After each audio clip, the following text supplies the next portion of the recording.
my friend! How fortuitous to run into you in this most intoxicating place! I'd offer you a drink, but for some reason the workers won't let me borrow any of their wine. Cheapskates. Why, I'm Markos, of course, one of the most successful merchants in all of Greece. You really haven't heard of me? My name is known from Kefalonia to Kos. If you've ever paid money for something, I probably received a percentage. But enough about me. Let's go back to what you're doing here. You know, I once started my own wine business on Kos. It hit a bit of a snag when my investors, three brothers calling themselves the Cerberus, suddenly lost faith in me. But after they had a tragic run-in with a bloodthirsty Misthios, I was able to land on my feet. From then on, the streets of Kos overflowed with wine, and my purse overflowed with drachmi. Very sad about the Cerberus, though. Couldn't have happened to nicer people. As you can probably tell by all the grapes, this is one of Greece's many vineyards. Wine was an essential part of Greek culture, and this tour will take you through how it was made. In addition to being delicious, not to mention lucrative, wine was an important part of Greek economy. I promise I'll meet you at the end of your visit, my friend. See you soon!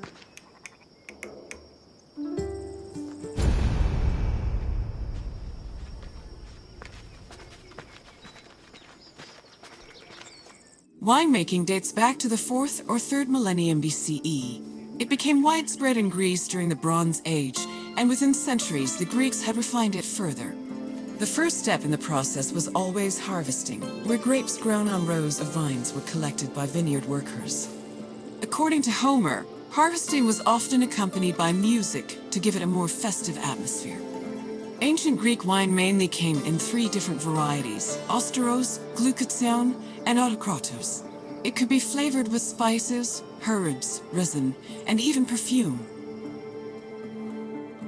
It was also much stronger than modern wine, with an alcohol percentage of approximately 16%. Because of this, the drink was mixed with water to make it more palatable.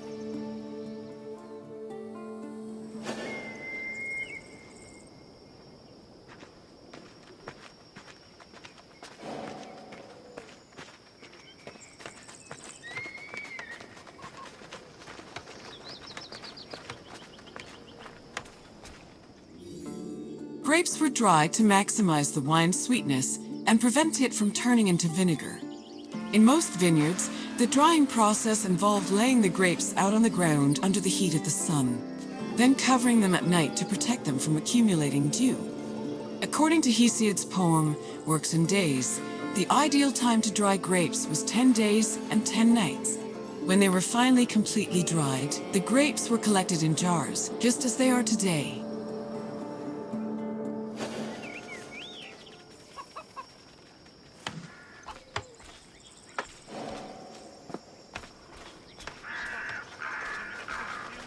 The Greeks had many methods for crushing the harvested grapes.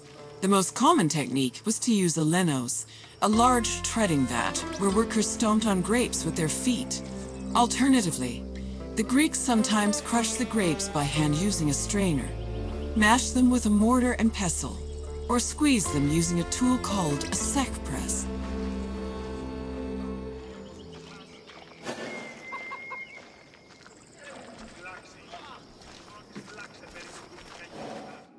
After the grapes were pressed, the resulting juice was poured into large containers called pithoi, where it fermented. Once fully fermented, the wine was filtered through an ethmos, or sack, which separated it from the residual yeast called lees. The wine was then placed in a special storage room. The room was half buried to keep it dry and maintain a consistent temperature of 15 degrees Celsius. These measures ensured the wine wouldn't lose any of its quality before being shipped to market.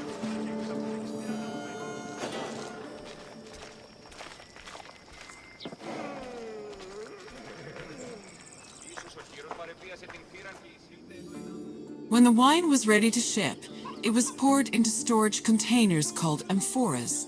These were smaller than pithoi, which made them easier to ship and display in crowded marketplaces. However, That doesn't mean transporting wine was always a safe endeavor. Sometimes ships carrying amphoras as cargo would be wrecked before making it to their destination, losing hundreds of bottles of wine to the sea.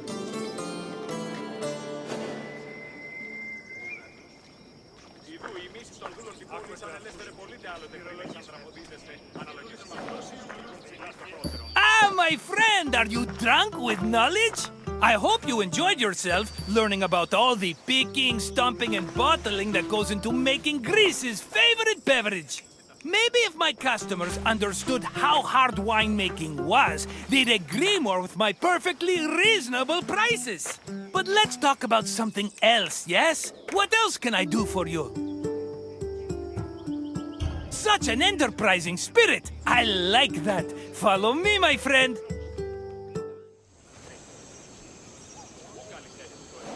Ah, my friend, I see you followed your nose to this lovely perfumery, perfume yard, perfactory? Yes, let's go with perfactory. A word of advice from a former perfume peddler. Never start your sales pitch with, "You smell like you could use some perfume." It has a surprisingly low success rate. This sensuous little island is where perfume was produced. Your nostrils are in for a treat, unless you're allergic, in which case I could sell you a wonderful remedy for a very reasonable price. No? Okay then.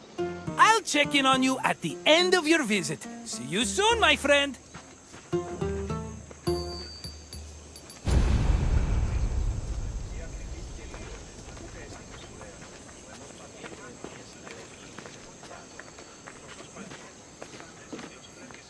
Perfume-making techniques were invented and perfected in Mesopotamia and Egypt, beginning in the 4th millennium BCE. By the time of the Mycenaean era, perfume played an important role in the Greek economy. Mostly reserved for kings, priests, and aristocrats in the beginning, it later became more widely available during the classical and Hellenistic periods. Greeks used perfume for more than just personal cosmetics. It also had sacred uses. For example, cults would sometimes anoint their god's statue with perfume, and it was also used during rituals like weddings and funerals. Food and wine could also be scented with perfume to add to a meal's presentation. The art of making perfume was part of medicine and pharmacology, and physicians devoted entire books listing the best perfume recipes.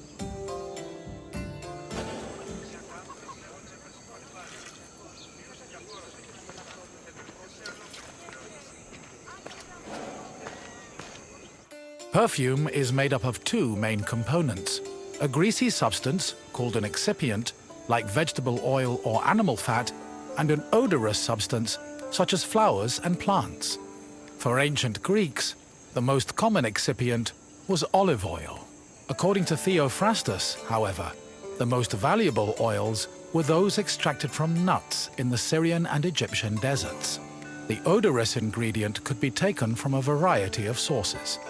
These include flowers like roses or lilies, herbs like oregano, spices like saffron, resins like amber, and leaves from plants. Some fragrances were also imported from outside of Greece, like Indian cinnamon and Syrian frankincense. These exotic scents were considered exceptionally precious.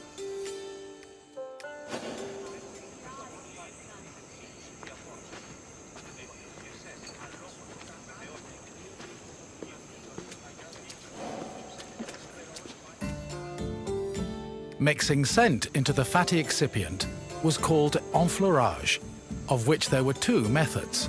If the flower being used for the scent was fragile, the preferred method of extraction was cold enfleurage, which required an oil-soaked cloth. First, the cloth was rubbed against the flower's petals, saturating the oil with the scent. Then, the cloth was pressed to wring out the scented oil.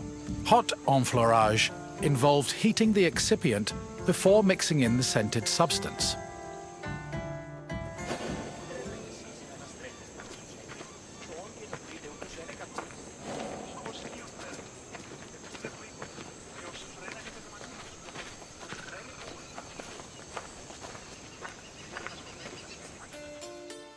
The hot enfleurage process consisted of heating and distillation. After the scented ingredients were dipped into heated oil, the mixture was then filtered before being pressed and decanted. Once the mixture was complete, spices, coloring agents and fixatives were added, along with preservatives to prevent the perfume from spoiling. Finally, the liquid was hermetically sealed in bottles, ready to be shipped to market.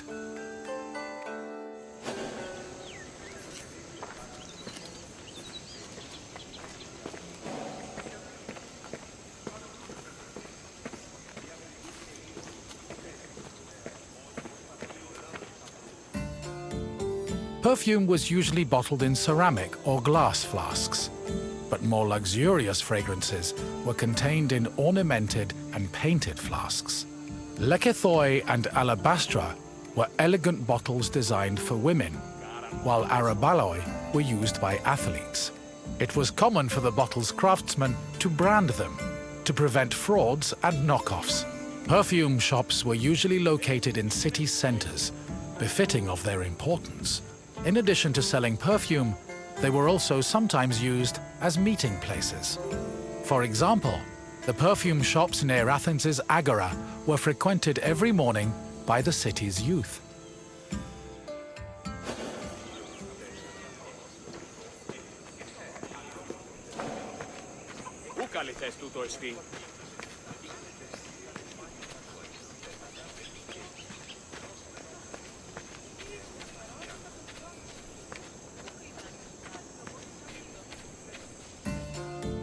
The main purpose of perfume was to attract members of both the opposite and the same sex. We can trace this practice back to a scene in the Iliad, where Hera used perfume to seduce Zeus. Similarly, hymns about goddesses like Demeter and Aphrodite always mention their pleasant smell, further solidifying the belief that scent and seduction went hand in hand. However, perfume was also a mark of social status. Athletes covered themselves in perfumed oils during their training and at symposia, and citizens were judged based on how anointed, shiny, and perfumed their bodies were.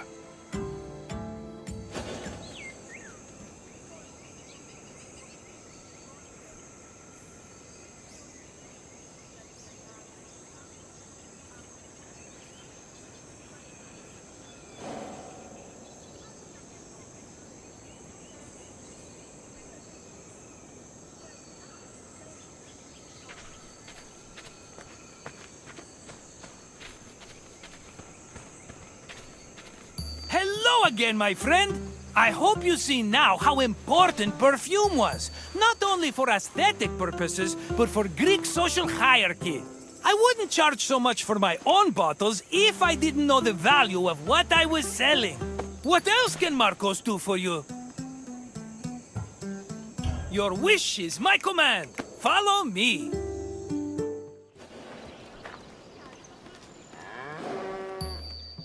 Greetings, my friend. Welcome to Arcadia, home of shepherds, sheep, and manure. I recently made an offer to buy some nearby farmland. Unfortunately, the owner refused, based on completely unsubstantiated rumors that I once burned down 3 farms in Kos. Can you believe it? I've never burned down a farm in my life. I may have once paid someone else to do so, but I assure you, my reasons were entirely acceptable and in the best interest of everyone involved. Arcadia was well known for its sublime natural vistas. Farmers and shepherds were seduced by its beauty, and it's easy to see why. I have to leave for now, but I'll meet you again when you finish your visit. Until then, my friend!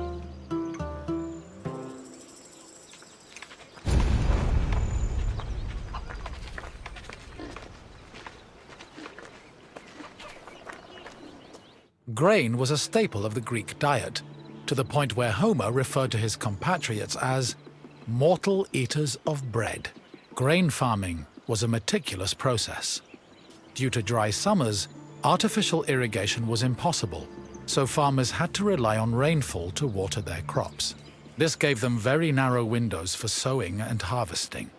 On a farm of this size, only half of the field would be planted every year, while the other half would lie fallow to avoid exhausting the soil.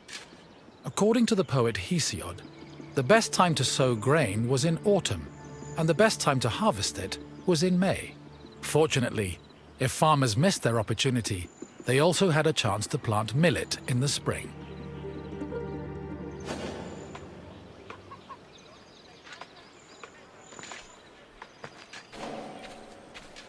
Before planting in a field, the land needed to be plowed a total of 3 times.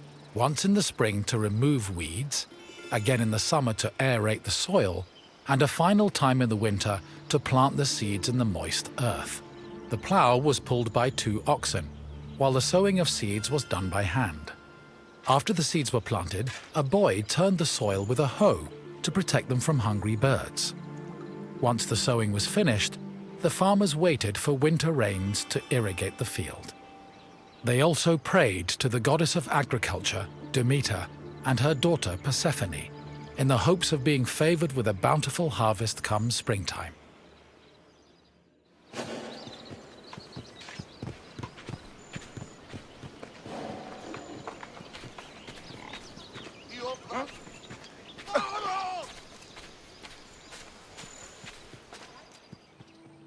Grain was harvested in the spring using a curved knife called a sickle.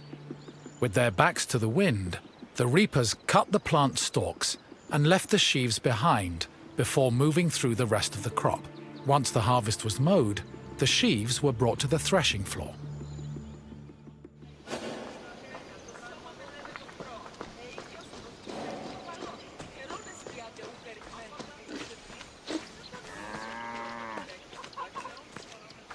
Animal husbandry was an important part of Greek agriculture. Farmers usually kept cattle, donkeys, sheep, goats, pigs, dogs, geese, and chickens. The animals mostly fed in pastures, but could also eat some of the farm's harvested grain, as well as damaged fruit and residue from olive oil and wine production. Livestock had several purposes. Their manure was used to fertilize the fields, and their grazing helped remove weeds. Arcadia was a mountainous region believed to be the home of the god Pan, so farmers were more likely to keep sheep and goats than cattle.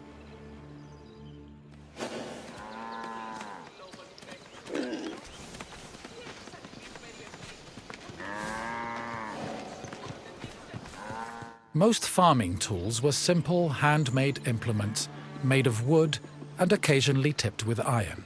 The most complicated tool was the plough, which was made up of several parts, including a beam, a drawbar, and a yoke. A 2-pronged hoe, meanwhile, was used for tilling soil, and farmers also had tools for digging and weeding.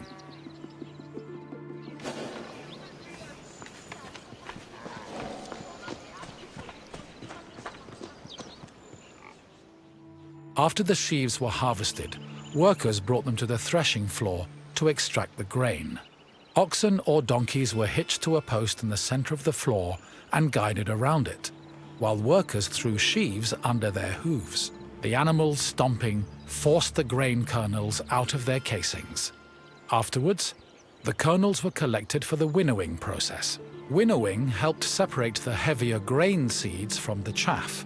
It began with using a wooden shovel to toss the grain. While in the air, the wind blew away the lighter chaff, leaving only the heavier grain.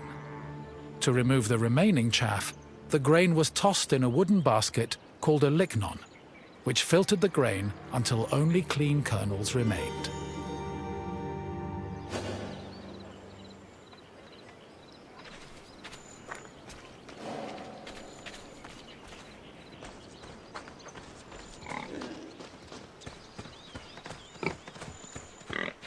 Barley, which was used to make flour, was different from other types of grain.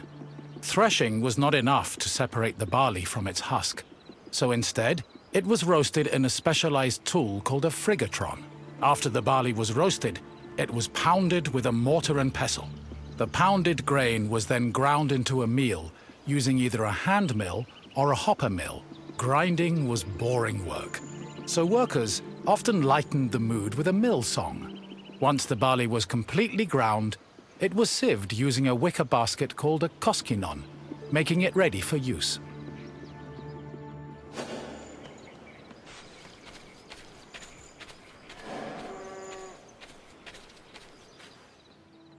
Grain storage areas needed to be dark, dry, cool, contained, and well ventilated to prevent the grain from spoiling. According to Hesiod, the preferred method of storing grain was in a pithos, the same container as Pandora's mythological box. Archaeological evidence suggests that Greeks may have also stored grain in small, walled structures woven from branches. Farms generally needed to store enough grain to sustain themselves for the year and seed corn for the next. Any surplus was either stored for a lean year or sold to markets for profit.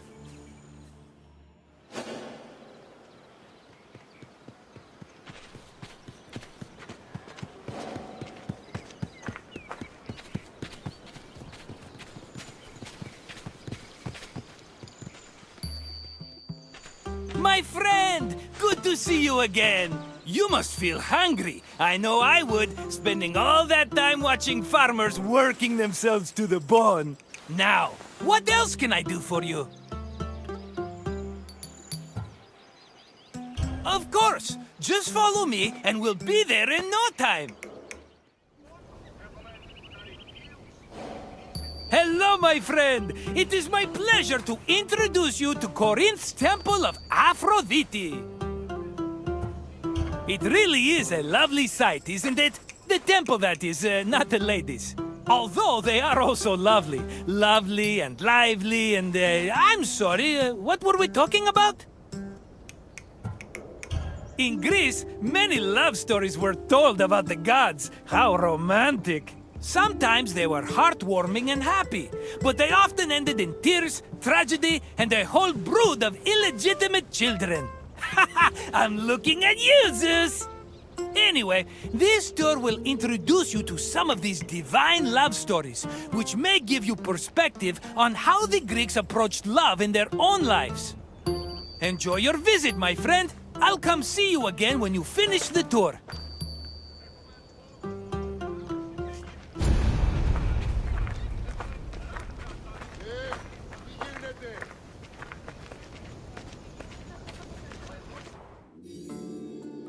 Much like Athens, Corinth had its own acropolis, called the Acrocorinth.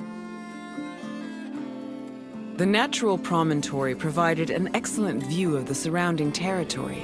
It was also the home of several sanctuaries, allegedly constructed in the 6th century BCE. The Acrocorinth's most famous attraction was the Temple of Aphrodite. Pausanias describes it as having statues of Aphrodite, her son Eros, and the sun god Helios. According to Strabo, the temple's most distinguishing feature was its servants, who acted as sacred prostitutes. However, Strabo is the only source for this information, and it is still hotly debated to this day.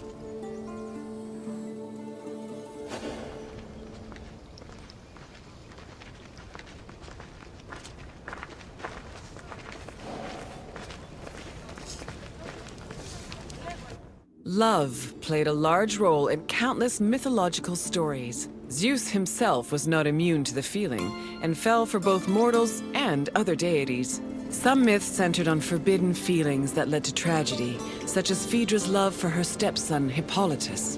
While marriage was prominent in mythology, it was usually presented as problematic. For example, Aphrodite frequently cheated on her husband Hephaestus, and Medea's resentment against her ex-husband Jason eventually drove her mad enough to murder her children.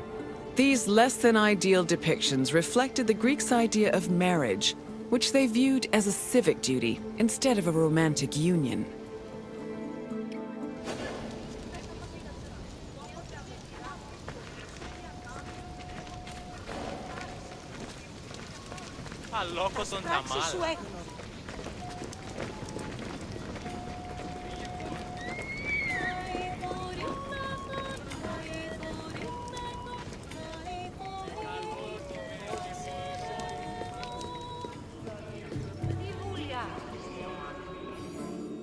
The goddess Aphrodite was one of the mightiest Olympians and was typically associated with love, beauty, and sex. She was worshipped all across the ancient Mediterranean by men and women, both young and old. Her origins differ depending on the version of the story. The poet Hesiod says that she was born from the severed genitals of Uranus, while Homer's version of the myth names her as the daughter of Zeus and Dione. Aphrodite appeared regularly in mythological stories and had many mortal lovers. Her favorite was Adonis, a beautiful boy who died tragically in a hunting accident. Aphrodite was devastated by his death, so she created a cult called the Adonia to commemorate him.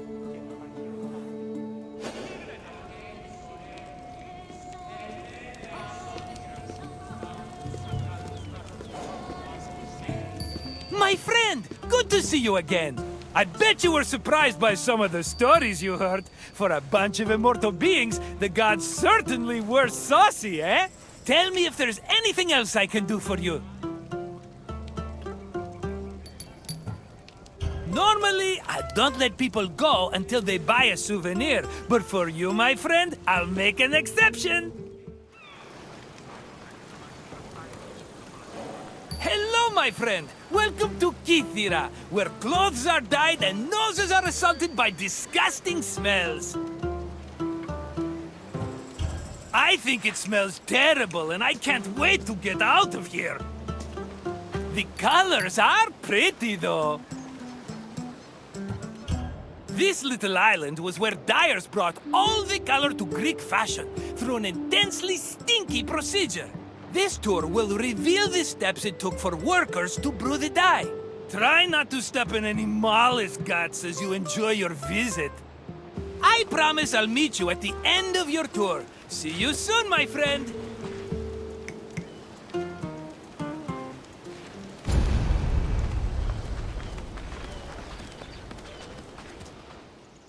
In Greece, fabric and clothing were colored using natural dyes from shellfish, insects, and plants. Skilled craftsmen across the Greek world extracted dyes from these sources and combined them with other substances to create a variety of colors.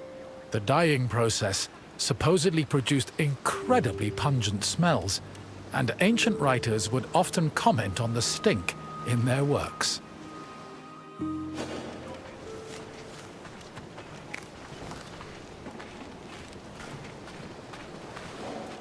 Murex is the generic name for 3 species of mollusks that reside in the Mediterranean. The substance they secrete was used by craftsmen to create the most expensive dyes in the ancient world, the most famous of which was Tyrian purple. Fishing techniques varied depending on the type of mollusk. In shallow waters, fishermen could simply dive and catch the mollusks, but they set traps if the water was too deep. Being carnivorous, murex were often lured using dead animal flesh as bait. It was imperative that the mollusks be captured alive, as they only secreted the precious purple liquid needed for dyes upon death.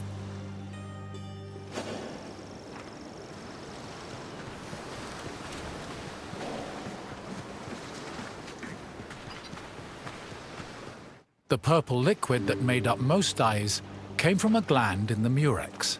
To collect it, workers would either crack open the mollusk's shell with a knife, or if it was smaller, crush it with a stone. Each mollusk only produced a small amount of liquid, and thousands of them were needed to produce even a gram of the substance. Because of this, captured mollusks were usually kept alive in seawater immersed baskets until enough had accumulated to produce a satisfactory amount of dye.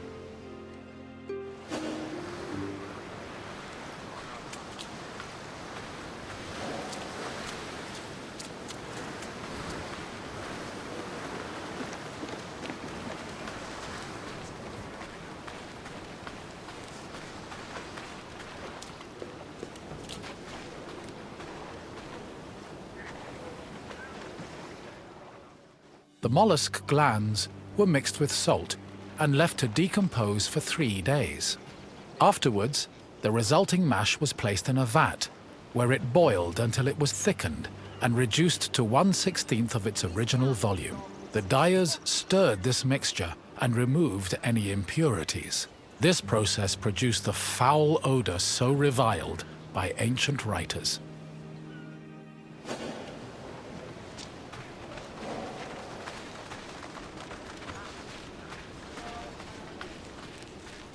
Dyers checked the hue of the purple liquid by dipping in raw wool. The hue could be changed by adjusting the temperature of the liquid and by soaking the wool for different periods of time, with longer soaking producing deeper shades. The wool was dyed once before spinning and again before weaving to ensure it maintained its color. While Murex purple dyed wool easily, it did not adhere as well to other fabrics, such as linen.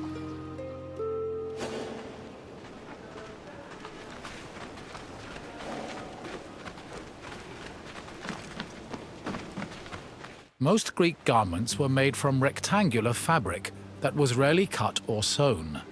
They were normally folded around the body, with girdles, pins, and buttons. Dyeing served to give the garments a more unique style. Decorations were also widely used, and were either woven or painted on. They depicted things like animals, human figures, and mythological scenes.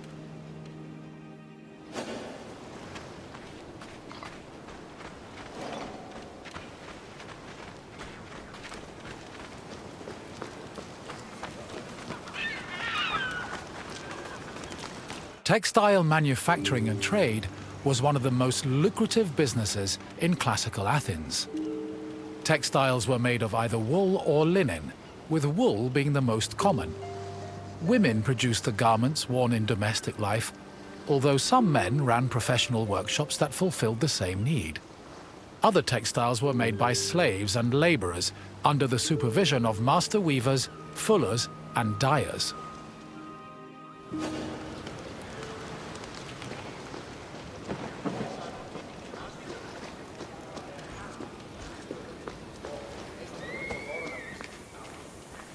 Clothes didn't just keep people warm.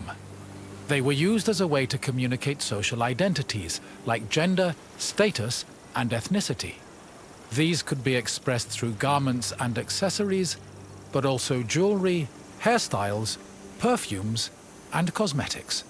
Wealthy Greeks usually had garments of the highest quality, and all their accessories were decorated with gold, silver, or gemstones. Parasols and fans were also an important part of elite fashion, and were usually carried by accompanying slaves.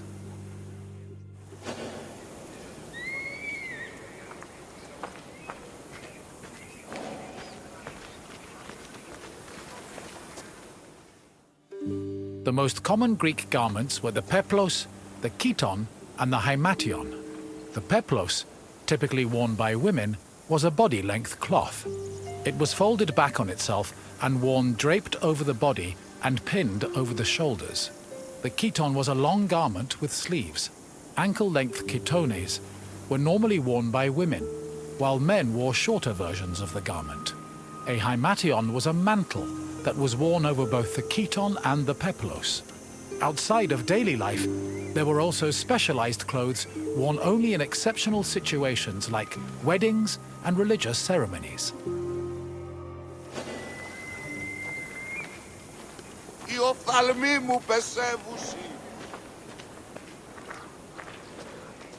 Good to see you again, my friend.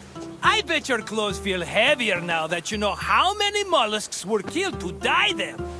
But let's change the subject, yes? What else can I do for you?